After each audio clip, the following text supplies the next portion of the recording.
Hi, this is Michael Laskin. I'm the author of The Authentic Actor, The Art and Business of Being Yourself. I'm a professional actor and a teacher and coach of actors in Los Angeles, and you're listening to me on GenreTainment.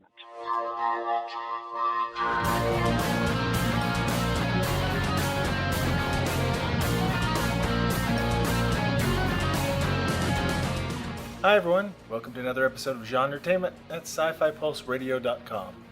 We're your hosts, Marx and Julie. GenreTainment is where we talk about what's happening in the world of film, TV, books, and web series. We give you interviews with writers, directors, producers, and actors in both independent and not-so-independent creations. Now this is episode 113, and we are chatting with acting teacher, filmmaker, and author D.W. Baron.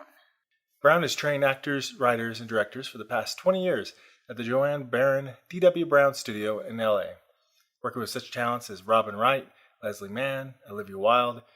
We talked to him about his newest book, You Can Act on Camera, Insider Tips for Delivering a Great Performance Every Time. We also compare different acting methods, discuss being vulnerable for acting, being fully in the moment, the concept of ego depletion, how the concept halt applies to acting, what leaves room for the scissors mean, and much more. But before we get started with the interview, we should point out that the music you just heard at the beginning of the show was a snippet from the theme song from our web series, Reality on Demand.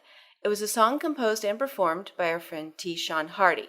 You can find our web series at realityondemandseries.com. Now let's get started with our interview with D.W. Baron. Well, hi, D.W. Welcome to the program. Glad to be here. So we're happy to have you on the show. You know, we have you on because of your many years of experience in acting and also coaching actors, and also some of the books you've written, including the newest book, You Can Act on Camera, Insider Tips for Delivering a Great Performance Every Time. Before we get too much into that book, can we talk a little bit more about how you got started with acting and coaching acting? Sure. I, came to LA for my fame and fortune, like a lot of people do, and then I got involved in a theater group. I was working with Lee Strasberg at the Actors Studio, and some of those people wanted to get into a theater group, so they asked me if I would do a scene with them that we'd all been doing as a project, and I did, and so I got into this theater group.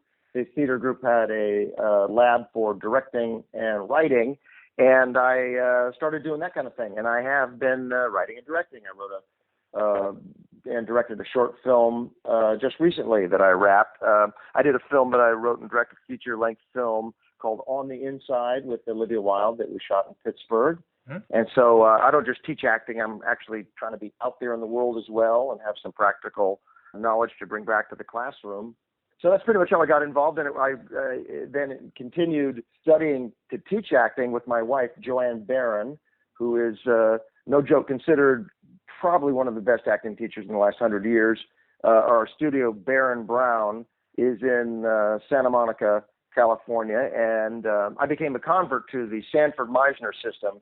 From that methody type of stuff with Strasberg, I became much more of a believer in Sanford Meisner's system, and that's the technique that we teach in Santa Monica, and that's the technique that is shot through the books that I write, which is all about acting off of the other person rather than generating a performance all on your own. Is that you try to invest in a reality outside yourself and then play moments with that person and then just trust whatever comes out of you is going to be good stuff. So I give my performance over to somebody else and I just react to what they're doing in the moments. Yeah, I have to say I was looking into years ago the different schools of acting, the schools of thought and the schools of teaching and the styles that people have. And I really was interested in the Meisner. I was interested. I liked Adler's. I was interested in learning about her, Stella Adler's, and then I had seen the schools of the Meisner schools out there in LA, and I just thought that seemed like the one that, you know, if I was going to take a school and study, that was going to be the one I was going to do. Yeah, and Adler's very consistent with Sanford Meisner. Mm-hmm. She was known to have said, Sandy will teach you how to build a house and I can teach you to decorate it. So you get your foundation with the Meisner technique. And I think really everybody who's involved in show business probably ought to have some understanding of acting and maybe even specifically this technique. All the above the line people, producers, or even the decorators, I think, you know, I have taught set decorators, and they'll say, "Yeah, I need to know something. Need to have a feel about this character." It really is. The whole beginning of the training is developing your emotional intelligence. We walk around in this life all about our, can you name it and compartmentalize it and operate as a mathematical, linguistic, functioning member of our left brain society. But art is really all about that right brain, the emotive self, and it doesn't pin things down. It's always new, and there is no final place. I'll say, I can't remember the poet who said, there is no work of art that is finished, only abandoned at interesting places. And you wouldn't say that to your accountant, hopefully. Well, and it's almost like exercising your empathy muscles, I guess. Yes, very much so. I finally distilled all my teaching down to one expression. You ready for it? Here it comes. Please, yeah. Mm-hmm. Be a tuned-in, vulnerable egomaniac with massive empathy. No problem. Sounds easy. So you need to be tuned in. You need to be, have an awareness of your zeitgeist. At times you see actors, and they may not be really especially high IQs, but they seem to be savvy. They seem to be smart and have, a good emotional intelligence. They know if somebody a relationship didn't work out, even if they've only known the person for a week, that could be a big deal, where somebody else will go, well, it's only been a week. How emotionally invested could you be? And and all kinds of stuff like that what's good behavior and bad behavior. So if you're an actor, you may be playing somebody who's the villain, but it's usually much more interesting if the villain has a sense for, I know this is considered wicked, what I'm doing. They're not disconnected from that fact. So you want to be tuned in. You got to be vulnerable. This is the huge thing. When you see an actor, you might immediately, respond to them because they feel they have that childlike quality about them, that they are affected, that things really play upon them. And then I say you need to be an egomaniac because you have to be, okay with yourself and letting it hang out there and not feeling like you got to justify yourself constantly for why you're doing what you're doing. And then the last thing is what you said, empathy. If we're going to respond to somebody, they probably ought to have empathy. Like I'm saying, even if you're playing a villain, you might play it with that it hurts you to hurt this other person. Like, if I dig a piece of glass out of my hand, it's going to hurt me, but I feel I'm doing it for a greater good.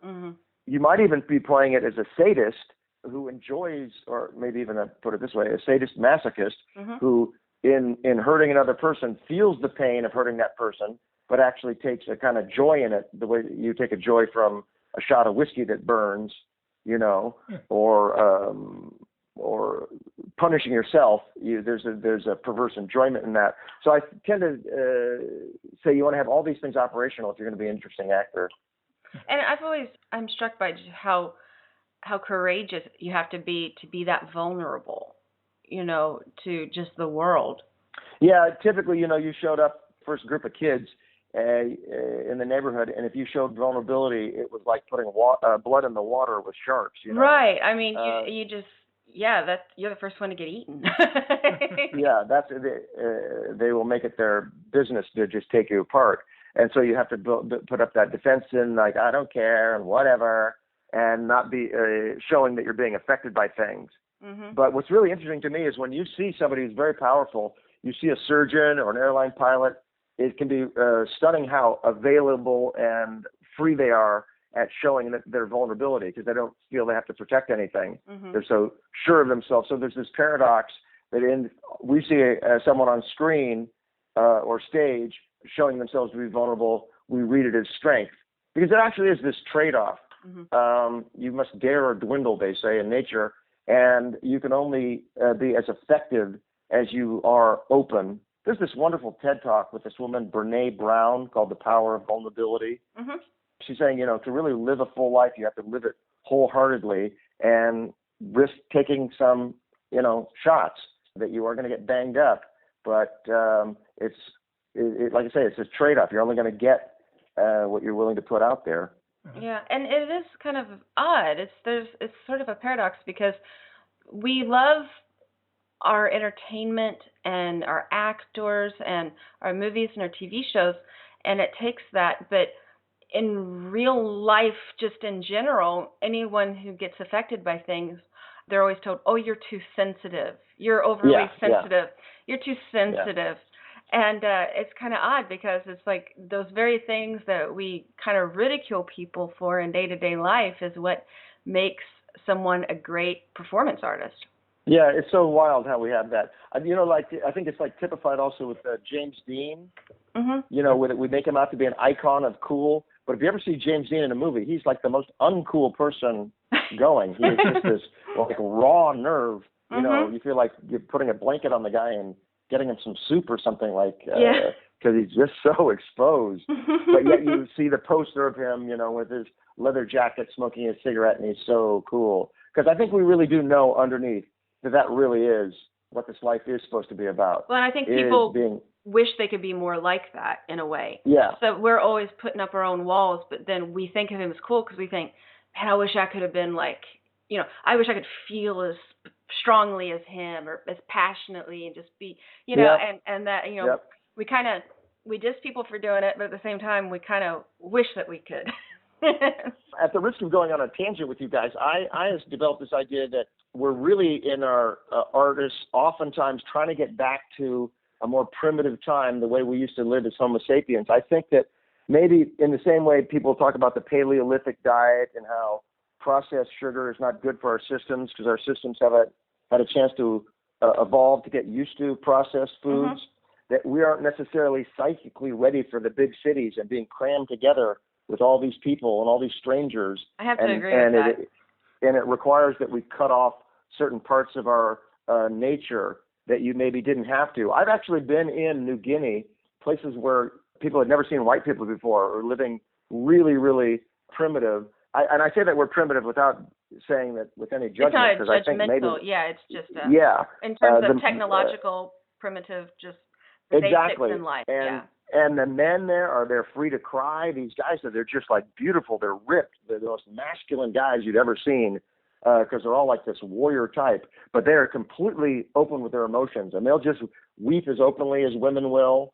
And they just kind of like hang it out there. And so I think that's what my training program in large part is, to get people back to that. I guess in the same way, you know, Picasso said it took him 60 years to learn how to paint like a child.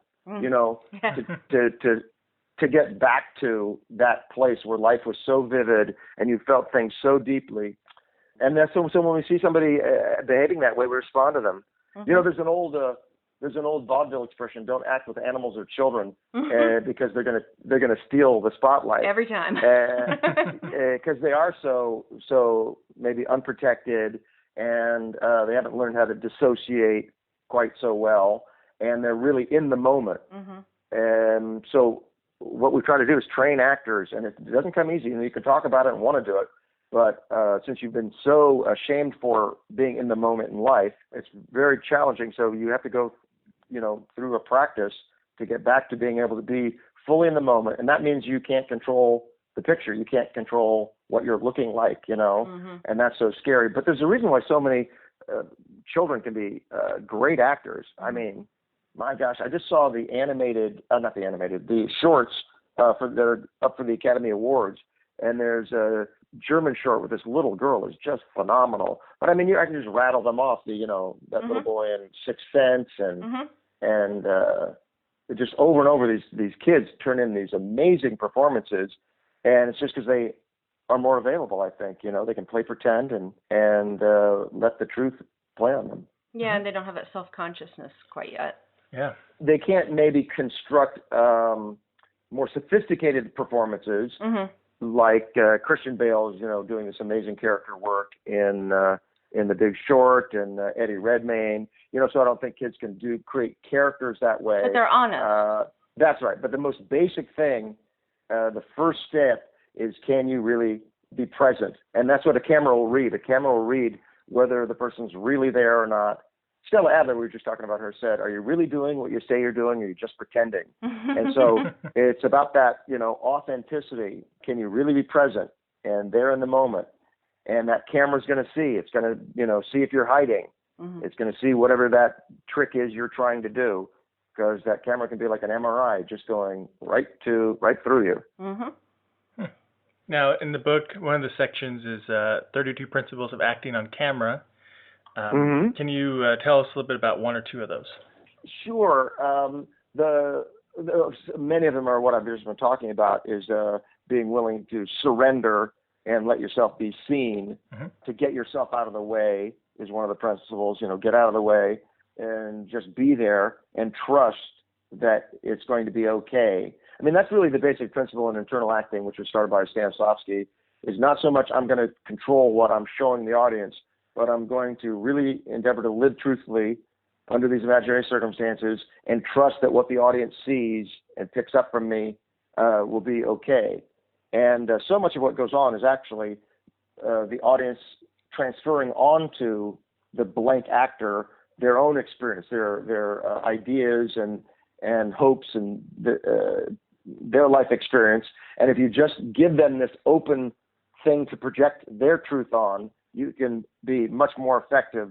But I mean, just back to brass tacks, the number one principle I put up front is get your lines down cold. So you can't really be present if you're trying to think about what your lines are. Right. So you need to just drill those lines so hard that in the madness of a movie set, and you'll think you have them, you'll think you got your lines down beautifully, but then you go and all the craziness, and you didn't know that they're going to have you walking and then turning, into a doorway or whatever, and hitting all your marks.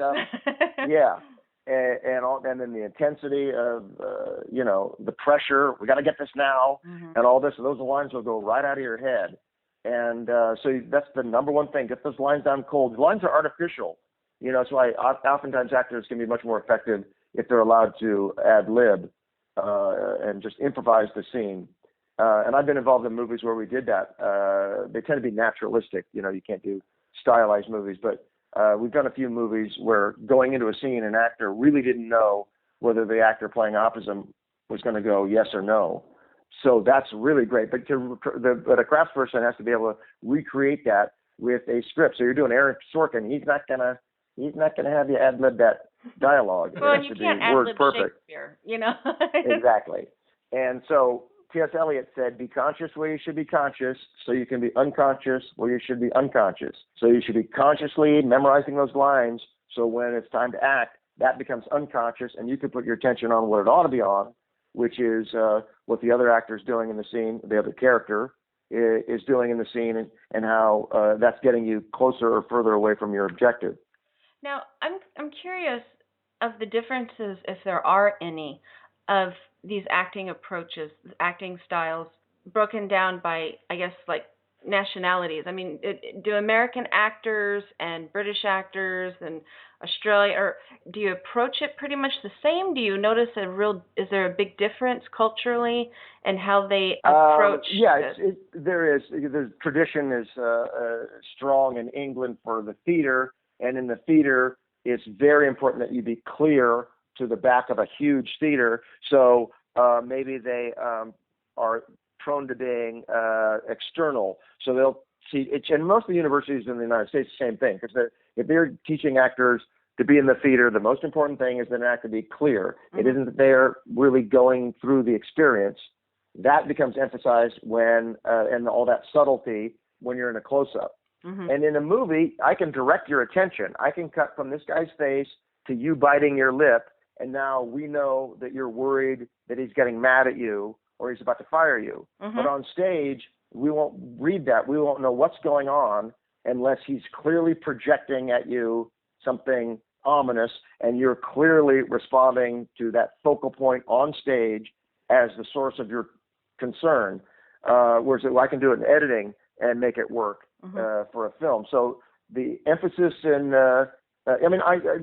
before I get ahead of this, all good acting really is the same, because all roads come together. But there may be an emphasis on the external demonstrating of behavior in some schools, and that would be more, again, academic settings and Great Britain. And then there's the internal school, which what I've been talking about is the most important thing, is really living through the performance, really seeking to be in the moment and engaged with the emotional truth of the scene, But I would insist that an actor be heard if they're in the theater. Mm-hmm. I would insist that they absolutely carry themselves appropriate to either a coal miner or a king. So you have to meet all those obligations. When we see all these great actors, in the United States, it's because they're the one in our film, like Fassbinder and all these, and Christian Bale and all these guys. Mm-hmm. It's because they had a background in voice and being clear, but then they've adopted this American, or we think of as American style of acting.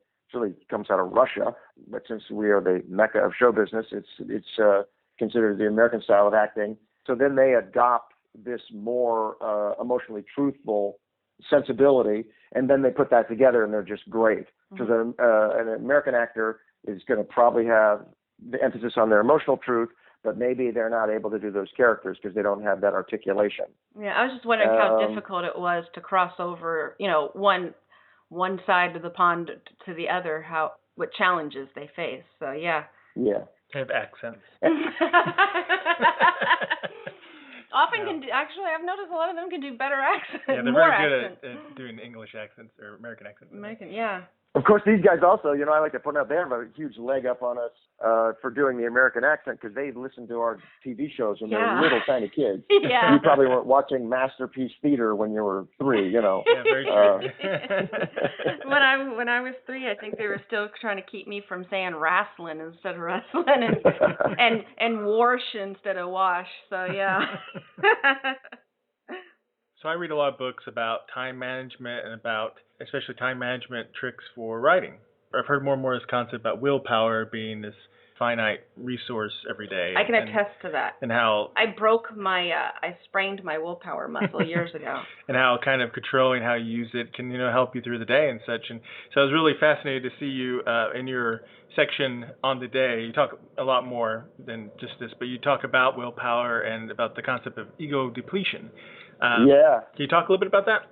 Yeah, that's a fascinating topic that we still don't fully understand. There's so much about brain mechanism that we still don't really understand, and that's one of them.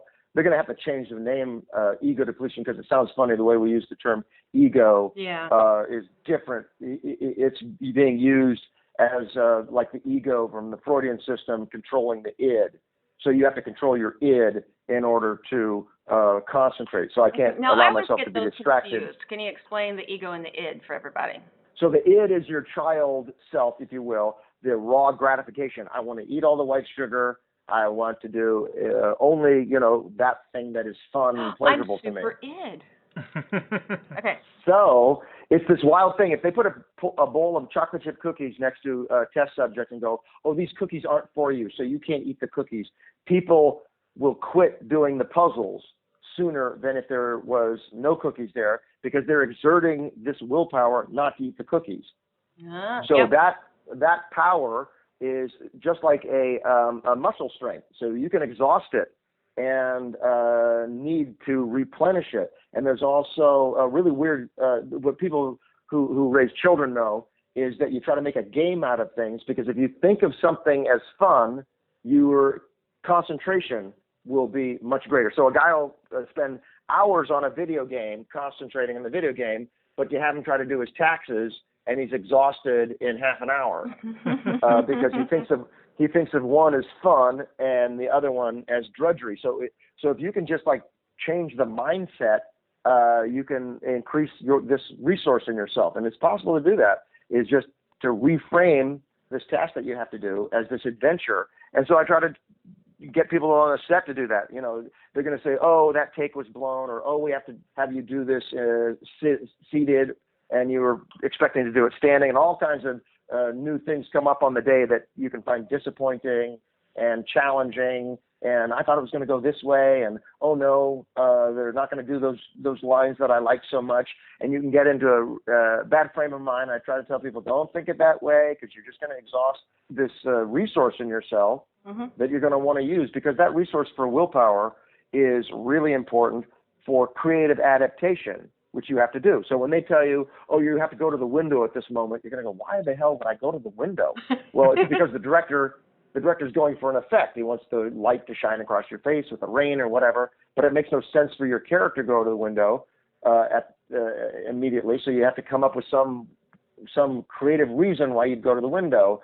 And that creativity, we know, is part of this resource, is that if it's exhausted, you will not be as available to think of 3 or 4 different ways that you could get around this problem that's being presented to you on the day. Another thing that's really huge is ego depletion also is what we were just talking about earlier, empathy depletion. So if we have you sit next to that bowl of chocolate chip cookies and you can't eat them, and then they test you, how do you feel about this little girl having lost her kitten or whatever, you'll feel less empathetic for them because you're already using that resource up, not eating the cookies or having done these strenuous puzzles that they have you do. Or another one that is, for some people, if you tend towards introversion, being social, putting on the social mask also exhausts this. So there's a reason why people, athletes, let's say, or actors, develop rituals, which I encourage.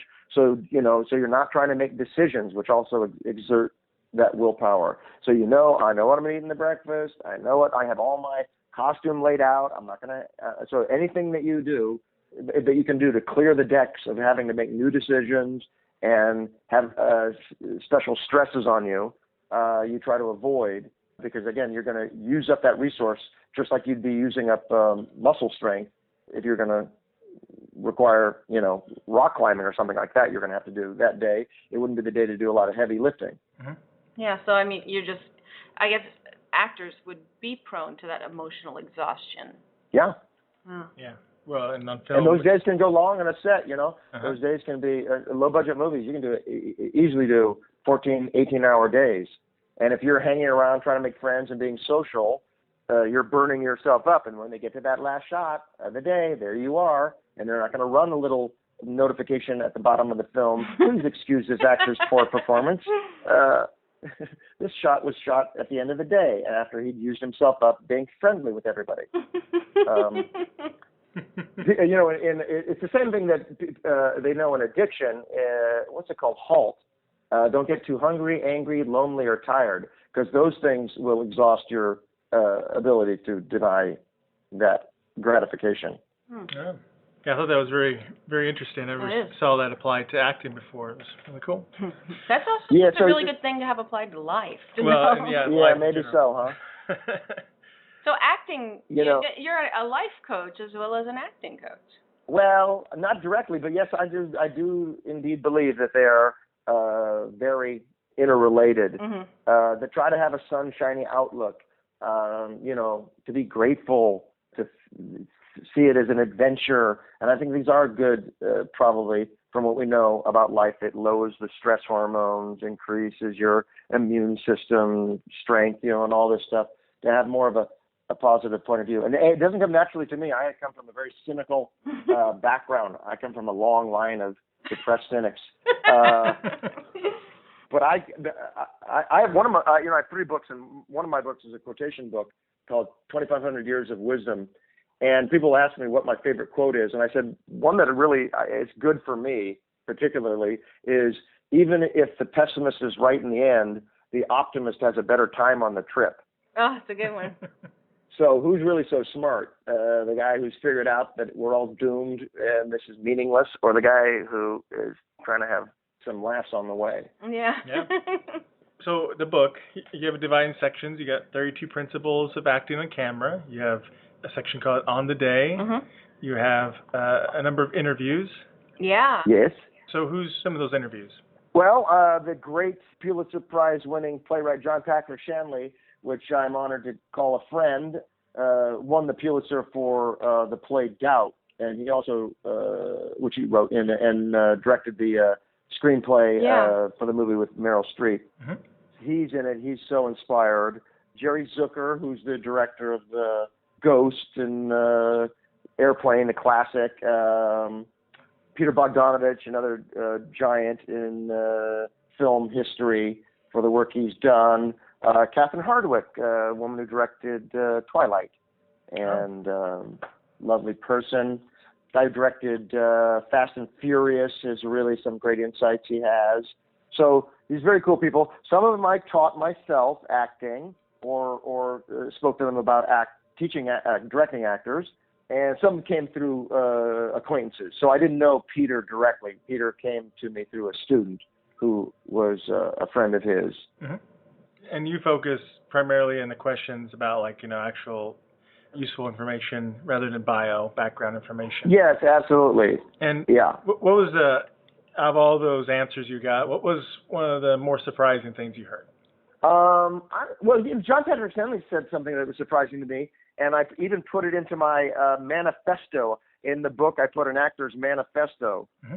and it came out of the thing that John had said that I thought was so cool, is that he said that a film performance should have a secret. That in the stage you may be like really projecting everything out there, but when you in a film performance, mm-hmm. it's cool to feel that you're not necessarily getting everything. How I put it in I'll read it right out of my actor manifesto. Well, I'll start from here. It goes, all the while you're applying your maximum level of concentration to what's taking place within the imaginative sphere, permit another aspect of your nature to be conscious of your audience as an open-hearted fellow traveler being led by you into the beautiful and terrible unknown world of the play. Accept the responsibility of being this sacrificial tour guide, knowing that not only will the audience perceive the journey differently than you, but aspects of your experience should properly be kept private from them. This idea that, I was saying, that you play moments truthfully, and you can't tell what an audience is, you can't dictate to them what the audience's experience should be. All you can do is like really immerse yourself and lay into it, carve your way into that imaginative world, like I say, like a tour guide. But I can't say what your experience of, Machu Picchu is going to be like, or the Great Pyramids. That's your business, and I can't, and I probably shouldn't expect you to really understand what my experience is, and that's sort of the magic of film. And so I'll even tell my students, I'll say, have a secret in the scene. Have a secret that if you were to say it during the scene to the other character, it would blow up the relationship. So you're doing a scene with your husband. Imagine any moment you could tell him, when you were away on business, I had an affair with a pool man, and you could just have, should I tell him that? He's being so difficult. He's being such an ass right now. I could just lay him out if I were to drop this bomb on him. So it's like a secret about your character's inner world. That's right, exactly. Yeah, something that your character has as a secret from the other character, and if they were to say it, and the audience will never know, but if you were to say it, and you can imagine, would this be the time to say it? It would just completely change everything. I like that. So I got that from John. I loved what Rob Cohen said, too. He says actors can be very disappointed when they go and they see the cut. They go to see the movie that they made because they see all their stuff cut out. He says, because you're going to be on a set and you're going to be doing a scene with Scarlett Johansson, and it's going to feel like it's 50-50. They shoot her, they shoot you, but don't kid yourself. It is her story, and they're only using you as a way of serving her. So if you're doing stuff that is extraneous, they're going to cut that out of the movie. You got to have a very clear understanding that your part is to serve the lead character. So if you're twiddling around with your pen, or you've got this funny idea to do something that takes away from that, you're going to be very disappointed when you go to the movie. So your best bet would be to understand, I'm the rhythm guitarist. I'm Ringo. I am supposed to back these people up. I'm not supposed to dazzle in my own right. And in doing so, you increase your chances of getting a better edit of yourself and having less of it just, to be crass, taken out of the movie. Because otherwise you're distracting, not adding. Yeah. So you got to know what you're just like you got to know like an athlete. What's my role on this team? How can I best serve this team? By blocking or blocking shots or rebounding, or am I a point guard? What am I here really to do? Why am I in the story? That's great. And it's again, all these things go back to life. It's in the giving that we receive. You find out that the real trick is that, and again, what we know from brain science is the happier people are the people who give away the gift rather than accept it. And so you ultimately, it's a selfish act. You're going to come out better in the movie. You're going to have a better time if you're less concerned about how much you're getting rather than how much you can give to this project. I like that. Yeah, and again, it's like in life. And then also with The Secret is that I can see how that would make it a more true and honest performance, because in real life, everybody does have things that they keep to themselves, about themselves, about their secret world, about what their secret desires or thoughts, or if you really told someone what you really thought, but so you don't, and so that is in the background, and having your character on screen have that makes it seem like a more real person. Yep, and it gives you that dynamic in your eyes in the close-up. That's so cool. I learned all kinds of things. Yeah, and then you have that in the sections. You have that actor's manifesto that you mentioned earlier, and you have a glossary too of film terms. And I went to film school, and I worked on various films and stuff, so I've heard a lot of them. But there were a few I hadn't heard before, especially some of the more actor-focused ones. What's a interesting one that you really like that a lot of people haven't heard before? Oh gosh, leave room for the scissors. I like, because that's practical too. Mm-hmm. Have an appreciation of the editor's job. So you walk into a room or you get into an automobile, give a little pause there so that they can cut to the other person registering your arrival. Because if you're like talking as you're sitting down or talking as you walk into the room, they're going to cut to them. It's going to make for a little bit of a problem. Mm-hmm. So that's leave room for the scissors. I like that one. Yeah, that is a good one. Yeah, I understand that concept. I never heard that term before used for it. Yeah. And of course, I just love that expression, on the day too, which is why I named that whole central treatise on that. Oh yeah. That because it doesn't literally mean, I can say it about something that's going to be happening 2 hours from now. I can say we won't know till on the day, meaning when it's actually happening. Because there's one thing having the plan. Cus D'Amato, the great boxing coach, said everybody's got a plan until they get punched in the mouth.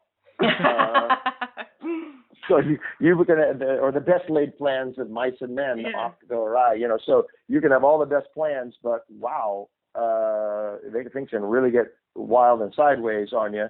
That's what it's all about. Can you adjust? Can you make it happen? Can you? In my first book, I say this. I love this from the movie The Hustler with Paul Newman. He defines greatness in that movie. He says a guy can be great if he knows what he's doing and he can make it come off. Mm-hmm. So it's one thing knowing what you're doing, but it's also, can you make it come off? Yeah. On the day when it really, when it's really like in sports they call money players, that they step up when it's on the line. I really enjoyed the book, and encourage anybody who's doing acting to definitely check it out. They can definitely learn a lot from you and your wife. Yes. Yes. So where can people find you and your work online? Well, you could, I suppose if you searched D.W. Brown, it would kick up, but baronbrown.com is our studio in Santa Monica, the John Baron D.W. Brown studio, or now we call ourselves Baron Brown. And so you can find us there, Facebook profile and all. And your book is currently out on Amazon and all those good places. Yeah, so I got 3 books on Amazon. My first acting book is called You Can Act, and then this is the add-on to that, You Can Act on Camera. Mm-hmm. And then, as I say, I have another book called 2,500 Years of Wisdom, which is a compilation of quotations. Well, it's been great speaking with you. Yeah. My pleasure, guys. Hi, this is Monica Leonel from prosonfire.com, and I'm the author of Write Better Faster, and you're listening to GenreTainment. Well, thanks to DW for taking the time to chat with us. We struggled with some unusual technical difficulties with recording his interview, and he was a real trooper working with us through them. I suppose it is fitting to have some glitches on episode 113. Yes. Yeah, so be sure to check out the show notes for the links mentioned in the interview. Before we go, we want to remind you that you can always keep track of us by subscribing to us on iTunes or Stitcher, or by following our GenreTainment Facebook page, Marx's Twitter account, which is @Mr. Marx, our website at GenreTainment.com, or you can follow all of the shows at SciFiPulseRadio.com. So that's it for today's GenreTainment. We'll be back soon with all new guests from our favorite films, TV shows, novels, and web series. GenreTainment is a production of Alien Jungle Bug Productions. Until next time.